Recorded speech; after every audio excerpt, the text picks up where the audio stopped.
오늘은 우리 함께 낫고자 하느냐라는 제목으로 말씀을 나누도록 하겠습니다. 사람이 만드는 발명품들은 대부분이 관심과 사랑 속에서 시작되어진다고 합니다. 그러니까 자신의 소중한 사람이 어떤 필요한 것이 있는 거죠. 필요를 보고 그것을 채워주기 위해서 고민할 때 이 발명품들이 만들어지기 시작된다는 거죠. 혹시 옛날 주전자를 보신 적이 있을지 모르겠지만 요즘은 이런 주전자 많이 안 쓰는데 우리 어렸을 때만 해도 왜 난로에 이런 주전자를 많이 올려놨잖아요.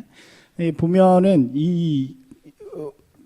그 뚜껑에 조그만 구멍이 달려 있습니다. 근데 원래 이 구멍이 있기 전에는 구멍이 없는 주전자였다 그래요. 근데 이것을 누군가 만들게 된 이야기를 들었는데 한 사람이 병원에 입원하게 되었다고 합니다.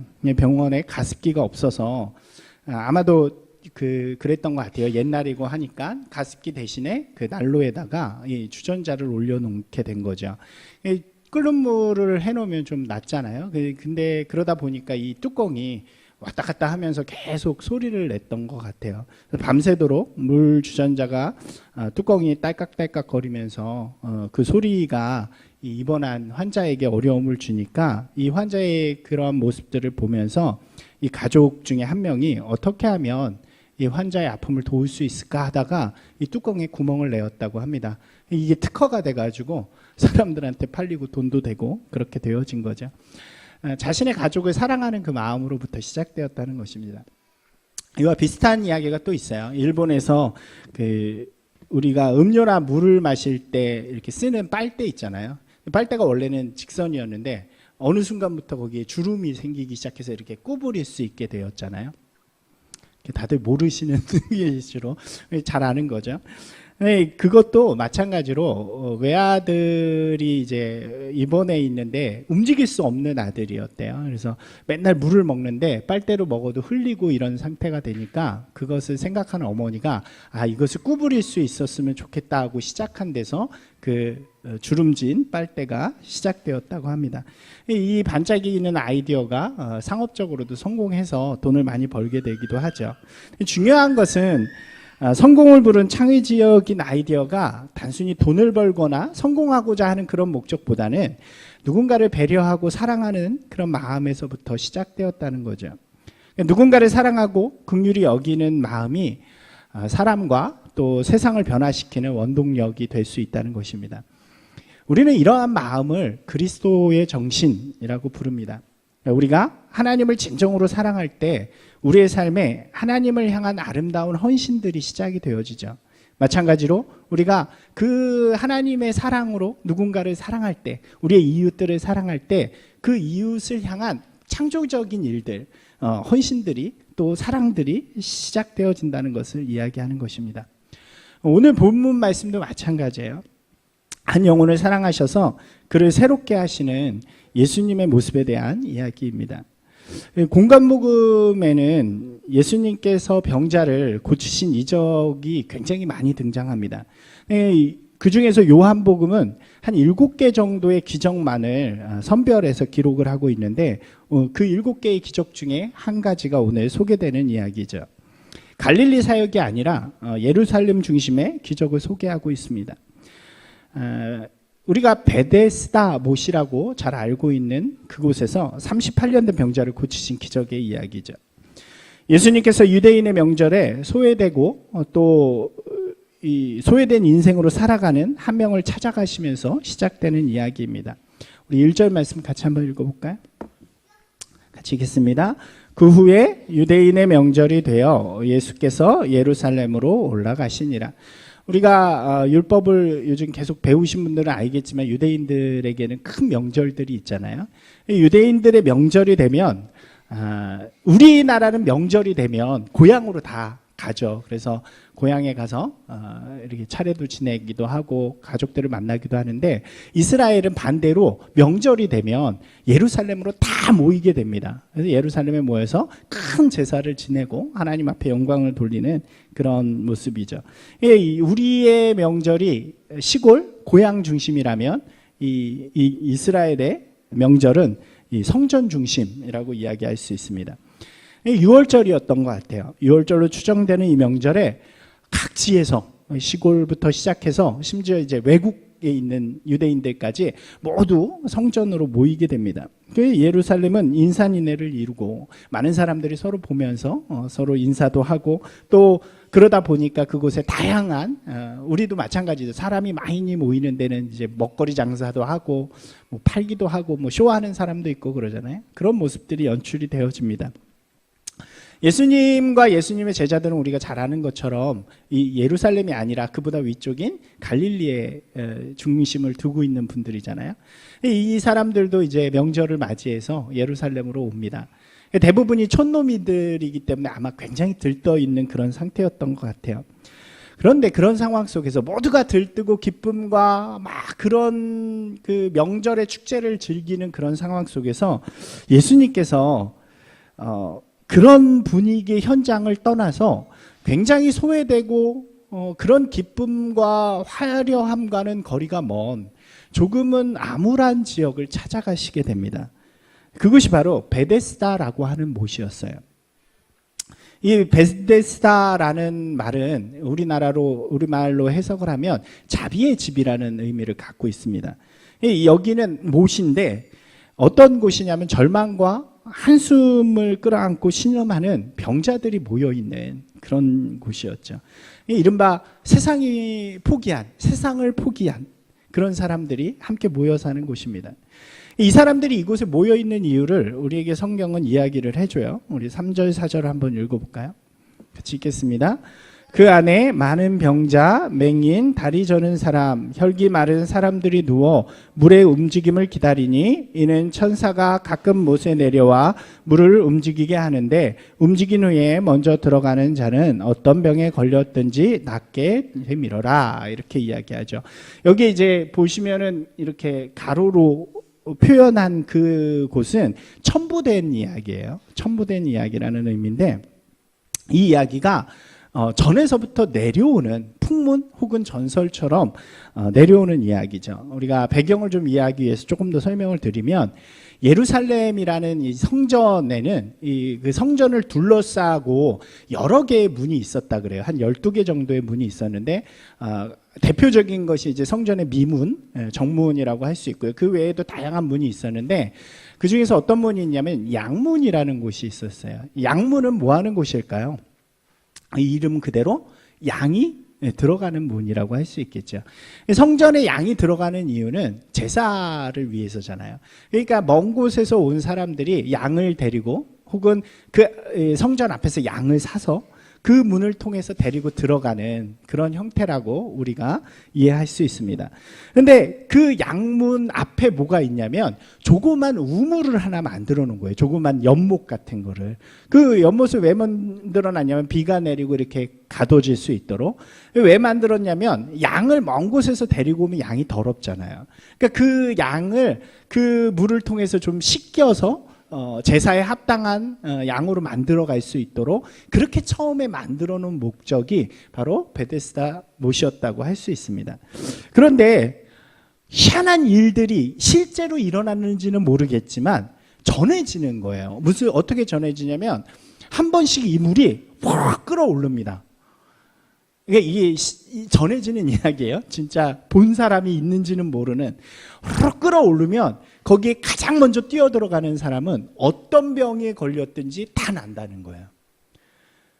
이게 그 표현을 이렇게 한 거죠. 물의 움직임을 기다리니 이는 천사가 가끔 못에 내려와 물을 움직이게 하는데 움직인 후에 먼저 들어간 자는 어떤 병이든지 나았더라. 그러니까 이게 사실을 이야기한 게 아니고요. 이 당시에 전해지는 풍문이 그렇다는 거예요. 그러니까 사람들이 당시에 의학이 많이 발달되지도 않고 이렇게 쉽게 병을 고치지도 못하는 시대였기 때문에 뭐 의원을 찾아갈 수 있지 못하는 사람들, 가난하고 그냥 병들고 혹은 이렇게 불치병이나 당시에 고치기 어려운 병이 걸린 사람들이 다 일로 몰려들기 시작하는 거죠.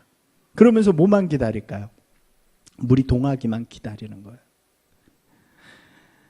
막 사람들이 행각도 지어놓고 되게 온천처럼 막 만들어 놓고 그 주변에서 살림도 차려놓고 물만 끓기를 기다리면서 그렇게 있는 그런 곳이죠. 예, 여러 가지 해석들이 있어요. 그게 이제 온천수였을 것이다. 그래서 한 번씩 이렇게 뜨겁게 끌어올르면 이렇게 피부병 같은 거 있는 사람들이 들어가면 낫기도 하지 않았을까 뭐 이런 이야기들도 있는데 어쨌든 그것이 중요한 것이 아니라 이 사람들한테는 그게 희망이 되는 거죠. 나는 죽을 수밖에 없는데 병에 걸려서 고칠 수 없는데 한번 끌어 그러면 그곳에 내가 먼저 들어가면 나을 수 있다라고 하는 소망을 가지고 그곳에 모여 있는 것입니다. 오늘 본문에 나오는 이 병자 오늘 주인공도 이러한 소문을 듣고 자신의 병을 고쳐볼 심산으로 이곳에 오게 됩니다. 그런데 하루하루 기다리던 시간들이 지금 말씀해 보니까 몇 년이 흘렀다 그래요? 38년. 38년의 시간이 흘러버렸습니다. 아마도 베데스다에 모인 모든 병자들 가운데서 가장 처진 사람이었을 것 같아요. 많은 병자들 가운데서도 완전히 밀려나 버린 인생입니다. 여러분 말이 38년이지 38년이 얼마나 길까요? 상상하기도 힘든. 근데 그 긴 기간 동안 언제 저게 끌면 달려갈까? 혹시 끌었을 수도 있겠죠. 한번 움직일 수도 있었지만 자기가 달려가기 전에 이미 자기보다 빠른 사람들, 좀 병이 덜한 사람들이 들어가서 해결해 버려서 자기는 38년 동안 그렇게 살아온 그런 모습이라는 거죠. 이런 긴 병 때문에 그를 도와줄 사람도 별반 없는 것 같습니다. 긴 병에는 효자도 없다고 그러잖아요. 가족도 친지도 다 떠나고 이제 그의 마음속에서는 아마도 다 포기하고 자포자기한 모습으로 원망과 한탄과 소외감과 고통만 남은, 우리가 그렇게 이야기하죠. 죽지 못해 사는 인생. 좀 그런 모습이 아니었을까 생각이 돼요. 그런데 오늘 말씀의 시작이요, 아무도 관심 갖고 있지 않은 이 사람에게 그 화려한 명절에 그 자리를 떠나신 예수님께서 찾아오시는 거예요. 그리고 그를 향해서 내가 낫고자 하느냐라고 물으시면서 관심을 가져주시는 거죠. 세상이 거들떠보지도 않고 알아봐 주지도 않는 만년 꼴찌 인생이지만 오늘 예수님께서 이 사람을 찾아오셔서 희망의 말씀을 전하기 시작하시는 거죠. 여러분 이것이 정말 중요하다는 거예요. 예수님은 어떤 분이신가요? 예수님은 우리를 찾아오시는 분. 예수님은 우리를 찾아오시는 분이에요. 우리가 절망 가운데, 슬픔 가운데, 좌절 가운데 있을지라도 예수님께서는 우리를 찾아오십니다. 그리고 그때 소망이 생겨나기 시작하는 거예요. 좌절하고 낭망에 있는 그 인생 가운데 예수님이 찾아와 주실 때 다시 무엇인가를 시작할 수 있는, 생명을 가질 수 있는 소망과 희망이 그 마음 가운데 생겨나게 되고 가치를 회복하게 되어지는 것입니다. 여러분 말씀을 보면요, 예수님은 항상 그런 자리를 찾아가세요. 절망의 자리, 고통의 자리, 좌절 속에 있는 그런 영혼들을 찾아가십니다. 그리고 그들을 위로하시고 말씀을 통하여, 능력을 통하여, 기적을 통하여 그들을 다시 회복시키셔서 하나님의 사람으로서 다시 이 땅 가운데 살만한 가치가 있다는 걸 회복시켜 주시는 거예요. 여러분 오늘 그 주님의 음성을 듣는 분들이 되시길 바랍니다. 우리가 어느 자리에 어떤 자리에 있을지라도 우리에게 찾아오셔서 말씀해 주시는 거예요. 여러분 오늘 우리가 요한복음 5장을 보지만 4장에도 비슷한 이야기가 등장해요. 혹시 기억하시나요? 자신의 삶에 어떤 가치도 부여하지 못한 채로 숨어서 물이나 길러 나올 수밖에 없었던 사마리아 여인을 예수님께서 일부러 찾아가세요. 성경의 기록을 보면 다른 길로 갈 수 있지만 일부러 찾아가십니다. 그 사마리아 땅 아무도 가지 않는 그 길을 이 여인을 만나기 위해서 예수님께서 가세요. 그리고 그 여인의 삶에 간섭하셔서 그를 정말 자기가 가치 없고 존재가치 없다라고 생각하는 그녀의 마음을 변화시키셔서 살만한 가치 있는 인생으로, 의미 있는 인생으로 변화시켜 주시는 거죠.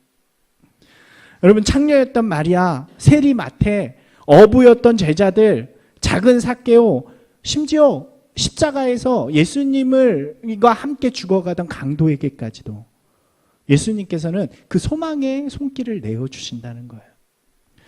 오늘 이 38년 된 환자는요, 어떤 희망이나 소망도 가지지 못했습니다. 그저 물을 바라보면서 저 물이 동하면 오늘도 누군가는 한 명이 들어가서 고침을 받겠구나, 이런 생각을 하면서 하루하루 절망적인 삶을 살아갑니다. 그런 그를 예수님께서 찾아가십니다. 그리고 이렇게 하시는 거예요. 물이 동하는 게 아니라 네 마음이 동해야 된다라고 말씀하시는 거예요. 마음을 움직이십니다. 영혼을 감동시키십니다. 그리고 그는 나음을 받게 되는 이야기가 계속되어지죠. 사랑하는 여러분, 예수님께서는 오늘 저와 여러분을 찾아오시는 분이신 줄로 믿습니다. 아니, 우리 어쩌면 이미 찾아오셨죠. 우리의 삶 가운데 우리도 그럴 때가 있을 거예요. 절망의 때, 아픔의 때, 힘들 때가 있을 거예요. 여러분 기억하시기 바랍니다. 그 순간 예수님이 우리와 함께 하십니다. 그리고 그 음성을 들으면 물이 동하는 것이 아니라 우리의 마음이 동하기 시작하는 거예요. 그 음성에 귀 기울일 때 우리의 마음이 변화되기 시작하고 움직이기 시작되어지는 것입니다. 예수님께서 이제 그 병자를 찾아가셔서 이렇게 말씀하세요. 여기에 중요한 질문이 등장하죠. 한번 같이 읽어볼까요? 예수께서 그 누운 것을 보시고 병이 벌써 오래된 줄 아시고 이르시되 내가 낫고자 하느냐. 여러분 이 본문을 우리가 그래도 좀 읽어보셨을 건데 이상하지 않으신가요? 저는 설교를 준비하고 이 말씀을 볼 때마다 처음에 볼 때 굉장히 이상했어요. 배고픈 사람한테 가서 너 밥 먹고 싶니? 네. 거지한테 가서 이 돈 갖고 싶으세요? 이런 거랑 비슷하잖아요. 38년을 병자처럼 살아왔는데 당연히 대답은 뭐겠어요? 낫고 싶습니다겠죠. 우리가 그렇게 생각할 수 있는 거예요. 상식적으로 보면 예수님의 이 질문이 이해가 안 될 수도 있습니다. 그런데요, 말씀을 잘 읽다 보면요, 그리고 말씀을 잘 깨달아 보면 이 질문에 분명한 이유가 있는 거예요. 여러분, 이 병자의 진짜 의지를 이야기하고 있는 거예요. 38년 동안 알아누웠던 이 병자를 보십시오. 어쩌면요, 이 병자의 눈에는 이미 희망이라는 빛이 사라진 지 오래됐을 거예요. 그동안 힘도 없고 모든 것을 포기합니다. 그런 이에게 내가 낫고자 하느냐라고 진짜 묻는 거는요, 내가 진짜로 나아서 지금하고 다른 삶을 살고 싶으냐고 물어보는 거예요.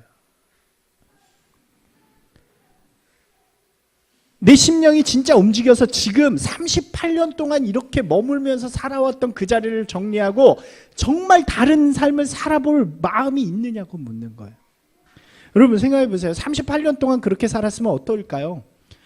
아마 움직이기가 싫을 것 같아요. 여기는 병자들이 살다 보니까 우리도 마찬가지잖아요. 어려운 사람들이 있는 데는 항상 도움의 손길들이 있죠. 먹고 마시는 것을 최소한으로 해결해 주는 사람들이 있었을 거예요. 배고프지 않도록 조금 갖다 주는 사람들이 있었을 것입니다. 자기는 그냥 앉아서 병자의 삶만 살면 되는 거예요. 물이 동하면 들어갈 준비만 하면서 익숙해져 버린 거죠. 그런데 그에게 가서 예수님께서 그 익숙함을 벗어버리고 진짜 새로운 삶을 살아볼 거냐고 묻는 거예요. 이제 나음을 받으면 어떻게 살아야 될까요? 더 이상 누군가의 도움을 받는 사람이 아니에요. 이제 나음을 받으면요, 자기 발로 일어나서 자기 발로 움직이고 자기 손으로 일해서 그 먹을 것을 자기가 먹는 사람이 되어야 하죠. 이제 나음을 받으면요, 이제 도움을 받는 자리에서 남을 도와주는 삶의 자리로 가야 된단 말이에요. 이전과는 전혀 다른 삶을 살아가야 하는 것입니다. 예수님께서 물으시는 거예요. 너 그렇게 진짜 살 거냐? 당신 지금 있는 익숙한 이 삶을 버리고 진짜 새로운 삶을 살아볼 것입니까? 라고 이야기하는 거죠. 사랑하는 여러분, 저는요, 우리에게도 이런 질문을 예수님께서 말씀을 통해 하시지 않을까 생각을 해요. 그렇지 않을까요? 우리가 주님 앞에 나아갈 때요, 하나님의 말씀을 듣고 도전을 받고 그런 모습 속에서 정말 아멘 잘하고 은혜도 받고 이렇게 말 잘해요. 근데 진짜 그것이 표면적인 신앙일 때가 많지 않은가요? 넌 정말로 변화되길 원하느냐고 우리에게 묻고 계신 거 아닐까요? 선교지에서요, 이렇게 오셔서 선교에 대한 이야기를 막 하실 때가 있어요. 이렇게 신학교나 뭐 이렇게 교회가 이렇게 특별히 있을 때. 그러면 막 이분이 설교하시면 은혜를 받고 아멘을 하고 막 눈물 흘리면서 기도하죠. 그러나 그러고 나서 우리 신학교 때에도 막 그 자리에서는 선교 갈 사람 그러면 아멘 하고 막 이러지만 그 뒤에 선교사님이 진짜 모집을 하면 별로 하시는 분이 없는 거예요. 여러분 용서의 말씀을 선포하면 아멘 열심히 잘하잖아요. 그때 주님께서 진짜 묻지 않을까요? 정말로 용서할래? 정말로 잘못한 사람이 눈앞에 있을 때 용서할래요. 교회에 섬기고 헌신하는 말씀들 우리가 많이 듣죠. 믿음으로 헌신한다는 얘기 정말 아멘 아멘 하죠. 그럴 때 예수님이 묻지 않으실까요? 어떻게 헌신할래? 진짜 이전과는 다르게 헌신할래? 우리의 마음속에 헌신하겠습니다. 저 말고 저 사람이요. 이런 마음이 있지 않나요? 우리가 듣는 것에서만 은혜를 받을 때가 좀 많은 것 같아요. 그러나 이 질문은 정말을 요구하는 거예요. 변화를 요구하는 거예요. 진짜를 요구하는 말씀이라는 거죠. 실제 삶에서 말씀대로 살아볼 정말 그 고백들을 요구하시는 거죠. 그렇게 보면 이 질문이 참 무서운 질문이 아닐까요? 환자에게도 마찬가지죠. 환자가 처음에 이해를 못해요. 이 38년 된 환자가 오늘 말씀을 보시면요. 내가 진짜 낫기를 원하느냐? 그랬더니 뭐라 그러는지 아세요? 저 물이 동해야 제가 들어가는데 동해도 저는 갈 그게 없어요. 이런 이야기는 하고 있는 거죠. 그때 예수님께서 뭐라고 말씀하시나요? 이렇게 말씀하세요. 같이 한번 읽어볼까요? 일어나 내 자리를 들고 걸어가라. 이 말씀 준비하면서 이 장면을 머릿속으로 상상해 보곤 합니다. 예수님의 질문에 당한 이 병자가 막 둘러대는데 예수님께서 단호한 목소리로 이야기하시는 거예요. 일어나라. 그리고 내 자리를 들고 걸어가라. 이상하지 않나요? 38년 동안 누워있는 나에게 일어나라 그러다니. 근데 너무나도 단호한 그의 목소리에 믿음이 가기 시작하고요. 이 병자는 한 발 한 발 일어서기 시작하는 거예요. 그랬더니 정말 일어나지는 거예요. 그리고 자기가 38년 동안 누워있던 그 짐들을 싸서 그것을 들고 걸어가기 시작합니다. 우리가요, 이 말씀을 볼 때요, 이렇게 이미지화하면 진짜 멋있어요.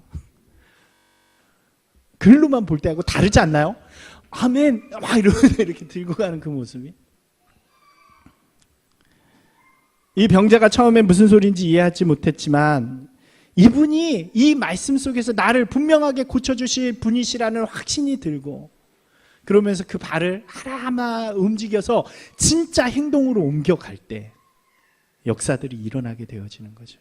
그리고 마음속으로 생각하는 거예요. 외치는 거예요. 내가 진짜 고침을 받는다면 내가 지금과는 다른 삶을 살겠다. 그리고 완전하게 일어나서 그 자리를 다 정리해서 걸어가게 되는 거죠. 여러분, 우리에게 동일하게 말씀하시는 줄로 믿습니다. 우리가 정말 원하거든, 내가 정말로 원하거든, 내가 머물고 있는 그 자리에서 일어나라. 그리고 다른 삶을 살아가기를 시작하라. 사랑해요, 여러분. 그렇게 발을 움직이는 분들이 되시기 바랍니다. 때로는 주님의 말씀이요, 우리 삶에 어려워 보일 때가 있어요. 그렇지 않나요? 원수도 사랑하라. 어떻게? 용서하라. 어떻게? 나도 없는데 어떻게 나눠? 하지만 말씀을 듣고 우리가 아멘으로만 그치지 말고요, 우리의 마음 안에 진짜로 말씀하시는 한번 일어나서 내 자리를 걷고 시작해봐라 라고 하는 그 말씀에 응답하며 할 수 있는 우리의 최선을 다할 때 하나님께서는 역사하신다는 거예요. 사랑해요, 여러분. 오늘 그 발을 떼는 분들이 되시기 바랍니다. 마음에 미워하고 있는 분이 계시면요, 오늘 한번 가서 용서의 말씀, 사랑의 말을 전해보세요. 하나님께서 역사하실 줄로 믿습니다. 마지막에 변화를 결심한 인생이 해야 할 일은 이제 그가 누구신지를 알아가는 인생이 되어야 하는 거죠. 주님을 알 때 돌아서지 않는 것입니다. 어제 되게 애들이 느헤미야를 했는데 느헤미야 성이 무너진 거 우리 교원이 해볼까요? 성이 왜 무너졌어요? 네, 이스라엘의 죄 때문에 무너졌거든요. 네, 그래서 성을 다시 쌓는 얘기를 하는데 우리 하준이하고 또 우리 새로운 친구가 그 성을 쌓는데 또 무너지면 어떡해요? 그렇게 이야기해요. 그죠? 우리가 회복되어져도 또 무너질 수 있잖아요. 마찬가지죠. 우리가 변화되어도 우리가 우리의 모습을 보면 잘 알잖아요. 아멘 하고 그래도 또 무너지고 넘어질 때가 있습니다. 예수님께서도 항상 이 문제에 대해서 성경을 보면 경계하세요. 다 성경에 보면 그런 이야기들이 등장해요. 오늘 말씀에도 보면 이 병자가 일어나요. 근데 문제가 뭐냐면 이날이 안식일이었습니다. 우리가 율법에 보는 것처럼 안식일에는 일을 하면 안 되잖아요. 당시에는 그런 규칙들이 더 강화가 되었어요. 그 바리새인들이 눈을 뜨고 안식일마다 지켜봅니다. 근데 이 병자가 자기가 누웠던 그 자리를 접는 거예요. 이게 일이에요. 이스라엘 바리새인. 그래서 바리새인들이 그를 불러다가 이거 뭐 하는 짓이냐 그러고 막 따지고 혼내주게 됩니다. 그러니까 이 병자가 뭐라 그러냐면 어떤 분이 오셔서 저한테 일어나서 이거 걷고 걸어가라고 말씀하셨습니다 라고 이야기를 해요. 그래서 알 거 아니에요. 사람들도 38년 된 병자라는 거. 이게 무슨 소리냐 그러면서 그 사람한테 이게 보면 웃겨요. 이 바리새인들이 38년 된 병자가 걷게 된 거는 별로 관심이 없고 안식일 날 그걸 걷어가지고 걸어가는 거에 관심이 있죠. 그래서 그가 누구냐 그렇게 이야기하니까 이 사람이 아차 싶은 거예요. 왜요? 누군지 모르는 거죠. 어떤 분이 그랬는지 몰라서 찾아보는데 이미 사람들 사이로 피하셨습니다. 한번 볼까요? 같이 읽겠습니다. 고침을 받은 사람은 그가 누구인지 알지 못하니 이는 거기 사람이 많으므로 예수께서 이미 피하셨음이라. 아멘. 이 삶의 변화가 시작됐습니다. 그런데 막상 이 병자의 문제는 뭐냐면 어디로 가야 되는지 모르는 거예요. 어떤 길을 살아가야 되는지 모르는 거죠. 그가 누구인지도 모르는 거죠. 그때 예수님께서 이 다음 절에 보면 다시 나타나세요. 그리고 그에게 이렇게 말씀하십니다. 같이 한번 읽어볼까요? 보라, 내가 나았으니 더 심한 것이 생기지 않게 다시는 죄를 범하지 말라. 그리고 그분이 예수이신 것을 알게 돼요. 그리고 이 병자는 가서 자신이 고치신 분이 예수라는 이야기를 전하며 다니기 시작합니다. 우리가 여기서 중요한 교훈을 얻죠. 예수님을 아는 인생이 되어야 돌아서지 않는, 다시 무너지지 않는 인생이 될 수 있다는 거예요. 예수님을 바로 알 때 우리는 우리에게 주신 거룩한 변화 안에 거할 수 있다는 거죠. 여러분 보면요, 신앙의 첫 번째 은혜는 경험으로부터 옵니다. 그죠? 우리가 무슨 집회를 참여했을 때나 아니면 교회에 왔는데 사랑을 받게 된다든가, 뭐 특별히 아픈데 병이 난다든가, 이런 시간들, 기적이라고 할 수도 있고요. 하나님이 함께 하시는 경험들을 통해서 우리가 새로운 신앙의 눈을 뜰 수 있어요. 그런데 신앙의 눈이 경험만을 통해서 떴다고 해서 그것이 이어지진 않는 것 같아요. 항상 보면 기적을 경험한 사람들이 먼저 무너지기도 하고요. 다시 그 길로 되돌이키기도 하고요. 그런 경우들을 굉장히 많이 봤어요. 저는 청년 사역, 청소년 사역을 많이 했기 때문에 그런 모습 참 많이 봐요. 이렇게 집회 같은 거 하잖아요. 수련회, 특별히 이런 시기에 수련회 많이 하면 진짜로 막 눈물 흘리면서 엎어지고 기도하고 막 난리가 납니다. 뭐 방언도 받고 뭐 막 난리가 나요. 그때는 정말 인생에 하나님밖에 없는 것 같아요. 제 표정이 너무 그런가요? 그런데 딱 일주일 가요. 딱 일주일 지나면 그냥 그 모습 그대로 다시 돌아가는 모습들을 많이 보게 되어지는 거죠. 왜 그럴까요? 하나님의 길은 결코 경험만으로 되어지지 않는다는 거죠. 경험은 누구 중심이냐면 나 중심이기 때문에 그래요. 그죠? 내가 고침받고, 내가 은혜 받고, 내가 뭔가 기적을 경험하고, 이런 경험들은 나 중심이기 때문에 하나님을 알아가는 길을 잘 모를 수밖에 없는 거예요. 그렇기 때문에 우리 가운데 분명히 첫 번째 은혜 다음에 있어야 할 것은 하나님의 말씀을 아는 시간이 있어야 되는 거예요. 하나님을 알아가는 시간, 예수 그리스도를 아는 시간, 주님의 뜻이 무엇인지, 주님의 길이 무엇인지, 주님의 말씀이 무엇인지를 통해서 하나님이 우리를 향해 어떤 길을 가고자 원하시는지를 알 때 우리는 그 길 가운데서 굳건하게 설 수 있다는 것입니다. 여러분 그렇지 않을까요? 제일 어려운 게 그런 거 아닐까요? 진짜 그리스도인, 멋있는 그리스도인, 영향력 있는 그리스도인이 되길 원하는데 말씀을 몰라. 배우려고도 하지 않고 알려고도 하지 않아요. 그만큼 어려운 게 있을까요? 좋은 그리스도인이 되기 위해서, 굳건한 그리스도인이 되기 위해서 반드시 살아있는 주님의 말씀, 그 성경이 우리 가운데 있어야 하고, 그 성경 말씀을 붙들고 우리가 우리의 삶에 적용하면서 살아갈 때 우리는 진짜 흔들리지 않는 사람들이 될 수 있다는 거죠. 아마 이 병자는 예수님을 따르는 인생이 되지 않았을까 생각이 돼요. 그리고 예수님의 말씀을 듣고 예수님의 길을 걸어간 사람이 되었겠죠. 사랑하는 여러분, 우리도 그런 길을 걸어가길 바랍니다.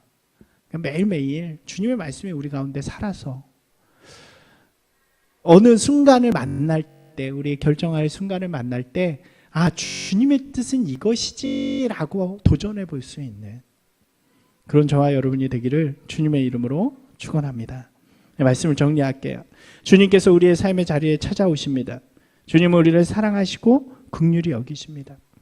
우리를 그저 홀로 외로이 내버려 두시는 분이 아니라 우리를 찾아오시는 분이십니다. 우리가 주님 우리에게 오셔서 우리의 인생이 세상의 어떤 것 때문에 떨리는 것이 아니라 예수 그리스도 때문에 떨리는 인생이 되게 해달라고 기도하길 원합니다.